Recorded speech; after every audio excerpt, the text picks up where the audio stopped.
একটির সঙ্গে আরেকটি বেঞ্চ পরপর মিশিয়ে পাটাতন তৈরি করে একই কক্ষে পড়াশোনা করছেন 3টি শ্রেণীর শিক্ষার্থীরা। নিচে পানিতে প্রতিফলিত হচ্ছে সূর্যের আলো।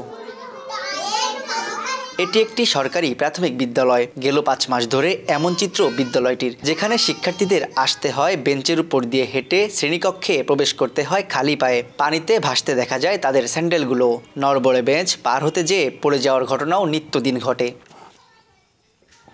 খুলনার ডুমুরিয়া উপজেলার বিল ডাকাতিয়া সংলগ্ন মাধবকাটি বিল পাটিয়ালা সরকারি প্রাথমিক বিদ্যালয় পাঠদান চলে এভাবে। বর্ষা না থাকলেও নিচু স্থানে নির্মিত বিদ্যালয়টির শ্রেণীকক্ষ, খেলার মাঠ, যাতায়াতের পথ, শৌচাগার পানিবন্দী এখনো। সীমাহীন দুর্ভোগে চলে বিদ্যালয়টির পাঠদান সহ দাপ্তরিক কার্যক্রম। নৌকায় করে আসি, আসার সময় অনেকেই পড়ে যায়। ফ্যান ভিজা গেছে, সোয়েটার ভিজে গেছে, জামা কাপড় সব ভিজে গেছে। খেলার কোনো মাঠও নাই, আমরা খেললে করতে পারি না। বাচ্চাদের আসলে আসতে অনেক কষ্ট হয়।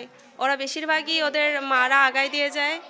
ওরা নৌকায় করে আসে, কেউ কেউ ড্রামে করে আসে, তো অধিকাংশ সময় ওরা পানিতে পড়ে যায়। ছেলে মেয়েদের উপস্থিতি একেবারেই নাই বললে হয়, একেবারে 50% উপস্থিতি।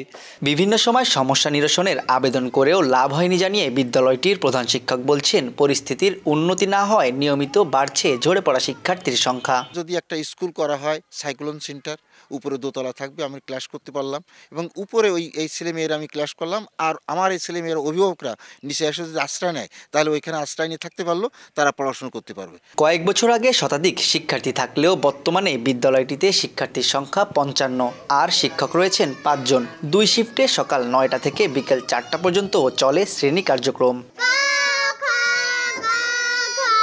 শীতের সকালে পানির উপরে প্রান্তিক জনপদের এই শিক্ষার্থীরা যে পড়াশোনা করছেন, সেটি একটি অসাধারণ ব্যাপার।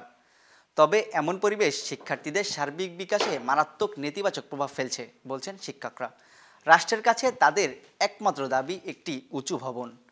খুলনার ডুমুরিয়া উপজেলার বিল পাটিয়ালা থেকে তানজিম আহমেদ, সময় সংবাদ।